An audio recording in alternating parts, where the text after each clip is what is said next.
Shannen Doherty, confrontée à un cancer de stade 4, mène une lutte acharnée contre la maladie depuis plusieurs années. Malgré une détermination sans faille, l'actrice, connue pour ses rôles dans les séries Charmed, a partagé qu'elle était en train d'organiser ses funérailles. Elle a exprimé le souhait d'une cérémonie moins sombre que les rituels funéraires traditionnels et davantage tournée vers une ambiance festive à la maison. Dans un récent épisode de son podcast, elle a déclaré « Je souhaite que mes funérailles soient une célébration de l'amour, une sorte de fête joyeuse. » Shannen Doherty envisage une cérémonie à laquelle tout le monde ne sera pas invité. Elle explique « Je pense qu'il y a beaucoup de gens qui vont venir que je ne veux pas là-bas.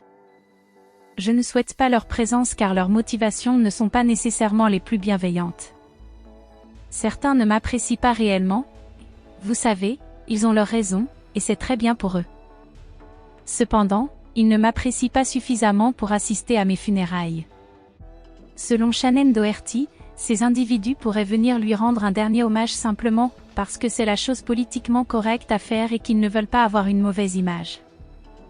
Bien que l'actrice n'ait pas dévoilé les noms de ces indésirables, elle souligne que, pour elle, plus la liste sera courte, meilleure elle sera. Elle a ajouté « Je ne peux pas vous fournir une liste exhaustive de ceux dont je ne veux pas, car cela serait excessivement long, mais je ne souhaite tout simplement pas leur présence à mes funérailles. » Dans son podcast, Shannen Doherty a également partagé son souhait d'être incinérée plutôt qu'enterrée.